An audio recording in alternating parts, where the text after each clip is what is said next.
I'm leaving my job, my sister messaged. You'll handle things while I sort myself out. I replied, that's not my responsibility. Then I inked a deal for an overseas gig starting Monday. 10 minutes later, Mom texted, you're not welcome at Thanksgiving unless you co-sign your sister's $150,000 loan. That evening, I combed through my finances and cut off all shared payments linked to my name. My phone lit up with 43 missed calls. I'm Alex or Chris Pierce, the eldest sibling, the first to move out, the first to secure a steady income. My family would describe me as financially savvy and dependable. I'd call myself the guy in the shadows, reliable, understated, the one steadying the ladder while others ascend. My younger sister, Jenna, is the family's darling. Different expectations, different treatment. Same home, two worlds. Growing up, I earned pocket money through chores. Jenna got gifts for effort. In high school, I saved tips from waiting tables to buy a second-hand laptop. She got a shiny new phone for safety. The pattern never faded. It just grew bolder with bigger sums and slicker justifications. I manage operations for a global logistics firm. It's not glamorous, but it's solid. I track cargo, streamline systems, keep things on schedule. I like balanced budgets, paid bills, and realistic timelines. My life fits neatly into a spreadsheet. My family thrives in a chaotic group chat. The last family dinner I attended was a month ago. Mom had a roast in the oven. Dad's game played silently on TV. Jenna strolled in 20 minutes late, draped in a sweater that likely cost as much as a car payment. She pecked Mom's cheek, flopped into a chair, and asked, is there lemon water, or just plain? I was chopping parsley. Sink's right there, I said. She grimaced like I'd offered her swamp water. Aunt Rose leaned over the table. Alex, still renting? That's just throwing money away. Working on it, I replied. Mom, focused on basting, chimed in, he's cautious. Our planner. Then, almost casually, she tapped the oven door and added, Alex is fine where he is. Not like Jenna, she's creative, destined for bigger things. Jenna propped her chin in her hand, flashing a glossy smile. I'm figuring it out, she said. It's a process. I kept chopping. Dad turned up the TV for a replay and said, Alex, grab the bill when it comes. Forgot my wallet in the car, I said from the kitchen. Everyone laughed. An easy jab because it was an easy assumption. Of course I'd pay. I always pay. Later, in the living room, I mentioned to Mom I was considering a short-term overseas assignment. 6 months, maybe a year. She dismissed it with a wave of her hand, the other clutching her glass. Honey, that's not practical. Jenna needs you now. What does that mean? I asked. Don't get defensive, she said. You know how Jenna is. She just needs a little support.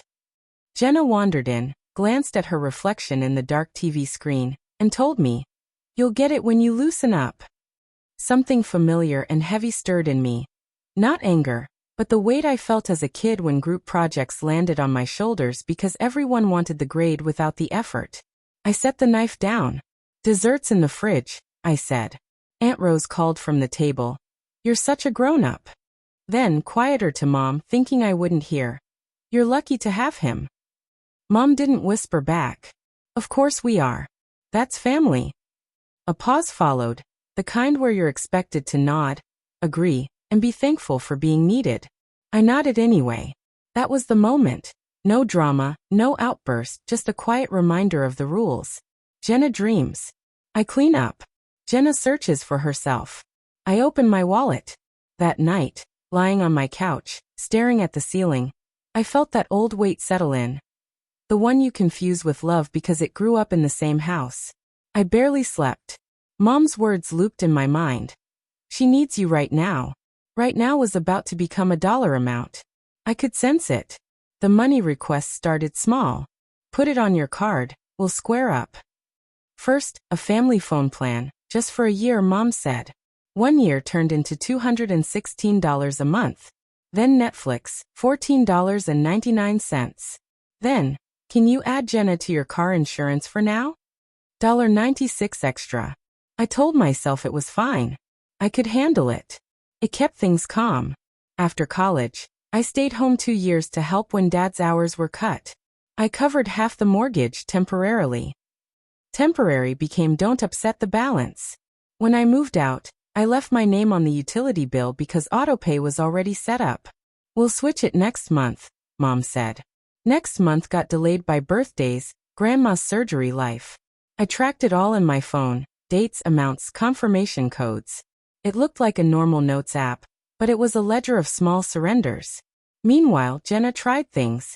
A bakery internship, a travel blog, a wellness coaching course she never completed. I lent her $400 for books, $850 for a deposit she'd lose otherwise, $1,200 when her car broke down. And somehow it was my issue because I'd driven it last winter. I logged the amounts, marking with stars the ones I knew wouldn't come back. She calls money energy. I call it bills. Why make a fuss? Mom said. It's small stuff. When I sent Jenna a friendly Venmo request. Hey, can you cover this soon? She responded with a heart emoji and no payment. Don't be so transactional, she said in person. It's tacky. Dad's go-to was, family's family. It balances out. It didn't. It just got neater. The requests became polished.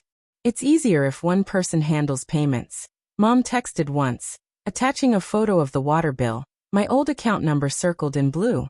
You're organized, she wrote. We'll catch you next time. I'm not a hero or a victim.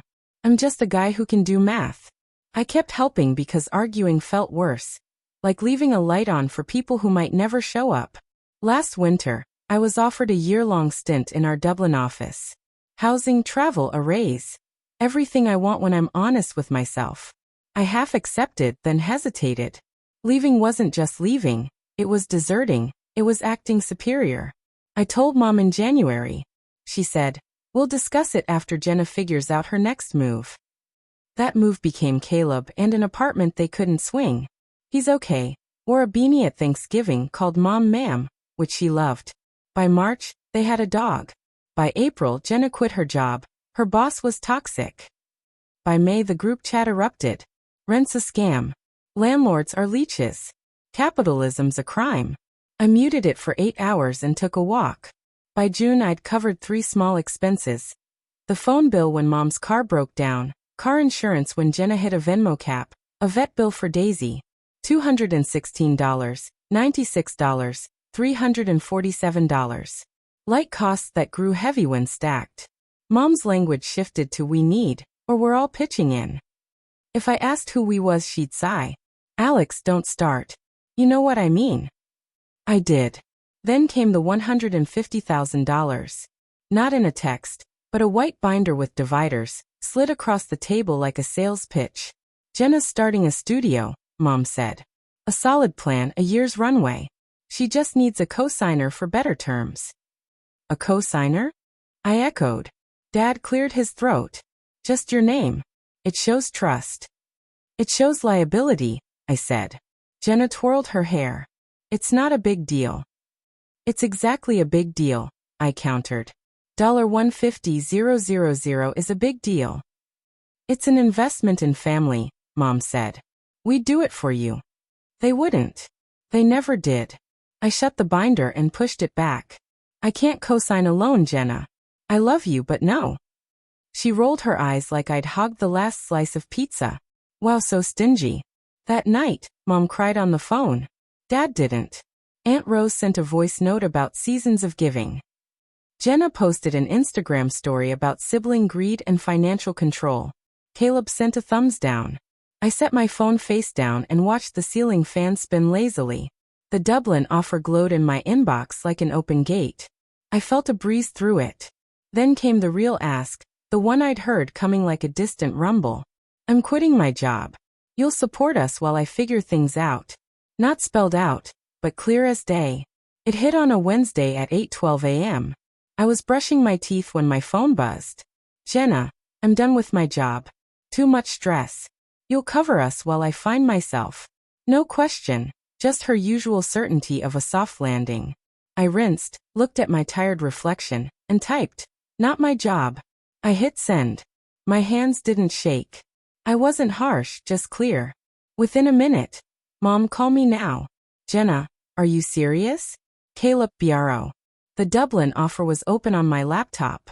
I scrolled down and clicked accept. Monday start. Flight booked. Apartment set. It felt like slotting a book back onto its shelf. 8 minutes later, Mom's all-caps text. Banned from Thanksgiving until you sign Jenna's $150,000 loan. I laughed. Not loud, just a soft, unfamiliar sound. Relief in disguise. 10 minutes after that, Dad FaceTimed. I answered. They were on speaker, the kitchen behind them, fridge calendar with everyone's name but mine. Mom didn't pause. Apologize to your sister. Fix this. No, I said. What do you mean no? Her voice sharpened then cracked. I mean no. I won't support 2 adults. I won't co-sign. I won't take on 6 figures because you're bending reality with emotions. Dad leaned in. Watch your tone. My tone's calm, I said. And it's staying calm. Jenna pushed into view, mascara streaked like a drama scene. You're so selfish. You're punishing me for being me. I'm not punishing you. I'm drawing a line. You never believed in me.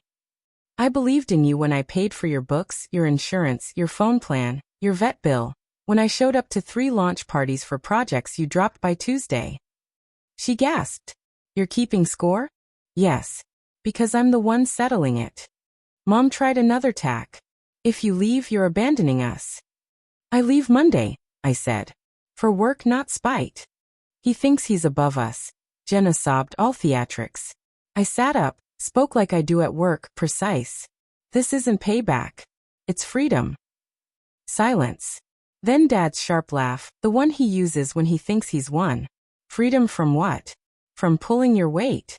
From being the fix, I said. From being the silent solution. They all talked at once. Mom with guilt, Dad with volume, Jenna with accusations, Caleb with background bro noises. I didn't yell. I restated like a memo. I'm not your cosigner. I'm not your paycheck. I'm not your safety net.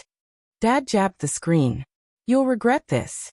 I regret not doing it sooner. I hung up. I set my phone down like it was burning and looked outside. My neighbor watered his plants. Sunlight cut a bright square across my floor. The world didn't stop. 15 minutes later, a group text. Family meeting tonight. Me, I won't be there. Mom, you will come. Me no. Jenna, I hate you. Me, I love you. I won't bankroll you. Blue bubbles, gray bubbles, then just gray. Long texts about duty, about how I spoke to Mom. I set my phone down, sent my signed contract to HR, gave my landlord notice, booked the airport train, made a checklist. It felt like assembling a lifeboat as the tide shifted. That night, I severed every Tide account. Phone plan. Removed Mom and Jenna. Car insurance, dropped Jenna. Streaming services, new passwords. Parents' utilities. Off autopay, my card gone. Emergency fund. New bank. Credit locked. Spreadsheet updated. Exit. Each step a knot undone. By night's end, 43 missed calls. Angry voicemails, silent ones. Aunt Rose, sweetheart, can we talk? I didn't respond. By morning, 58 calls, 142 messages. Caleb ranted about real men. Jenna posted Daisy with a caption about security. Mom shared a meme about selfish kids. I packed a suitcase, folded shirts, cleared my calendar. Dad showed up, pounded the door. I didn't open. He texted, coward. I replied, boundaries. He sent. You think words save you? I wrote. Policies due at 3 p.m. Jenna texted a contract. Need your signature by 5. I read the line about joint liability. Her. You don't love me. Me. I love you enough not to sync with you. I sorted my storage unit. Keep, donate, toss. The keep pile was light, portable. Passing a bar, I saw Caleb gesturing wildly, telling a story. I kept walking. At home, I printed my flight details and taped them to the door. Train 6:20 a.m. seat 21A. Housing near the office. Simple, quiet, no shared logins. At 7 p.m., while the family meeting raged without me, Mom texted. Final offer. Sign the loan. Keep your number. Thanksgiving at Rose's. Me no, Mom. Her. Why are you doing this? Me, because the only way to stop being the fix is to stop being the fix. We won't forget this. Me, neither will I. I showered, set alarms, texted Mike my flight info. He replied, proud of you, man. I lay in bed, hearing my neighbor's dishwasher hum. Not peace yet, but close. Thanksgiving arrived early. Monday, 7:35 a.m., under Dublin's grey sky. Company apartment, a kettle, a plant by the window. 5 bills, all mine. No group chat chaos, just meetings that end on time. I walked canals, cooked solo, counted dogs. Midweek, my credit app flagged an inquiry. I grinned at my plant. Jenna sent a turkey emoji. Are you happy? Me, I hope you find your path. I can't pay for the journey. No reply. On Thanksgiving, I made a modest meal. Chicken, potatoes, green beans. Mike raised a pizza slice, we laughed. Later, I opened my notes app. Old debts, old rescues. At the bottom I wrote, I won't underwrite chaos. I won't call enabling care. I won't trade calm for connection. I won't apologize for keeping what I earn. I won't be the fix. And one more. I'll love you without funding you.